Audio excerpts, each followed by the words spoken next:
तिथं स्त्रियांना वृद्धाश्रमामध्ये ठेवण्याची व्यवस्था आहे आणि कमी पैशात ठेवतात म्हणून कळलं. म्हणालो कधी न रागवणारा मी त्याला एकदम फाडकन म्हटलं लाज नाही वाटत तुला? तुला आई म्हातारी तोडजोड झाली माझ्याकडे आणून ठेव. ते म्हणजे आईच आहे. का नाही वागतो, का नाही राग येऊ? शिवचरित्र एवढा करताय. आईवर कसं प्रेम करावं, वडिलांच्यावर, देशावर, मातृभूमीवर, स्वधर्मावर आणि परधर्मावरही, भावंडांच्या वरती, विरोधकांच्या वरती सुद्धा किती प्रेम करावं, कसं प्रेम करावं हे शिवचरित्रार्थ शिकावं.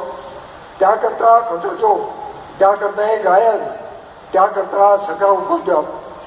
त्याचा आपण काय घ्यायचं असेल ते घ्या. इथे ते ज्ञान वाख्यादम गुह्यात गुह्यतरम मया बाळासाहेबांनी आणि त्याच्या सर्व कलाकारांनी आणि त्यातही मी थोडासा आम्ही आपल्याचं जे अगदी काही आपलं अंत करण्याचं होतं ते आपल्याकडं ओतलेलं आहे. आता इथे ते ज्ञान वाख्यादम गुह्यात गुह्यतरम विव्रशैतव शेषेण यथेच्छसी तथा करू. तुमची काय इच्छा असेल तसं आपण करा. आपण फक्त त्या निश्चयाच्या महाविरूकडे पाहू, त्याला नमस्कार करू आणि त्याला एवढंच ओढू, निश्चयाचा महामेरू सकळ जनाची आधारू अखंड स्थितीचा निर्धारू श्रीमंत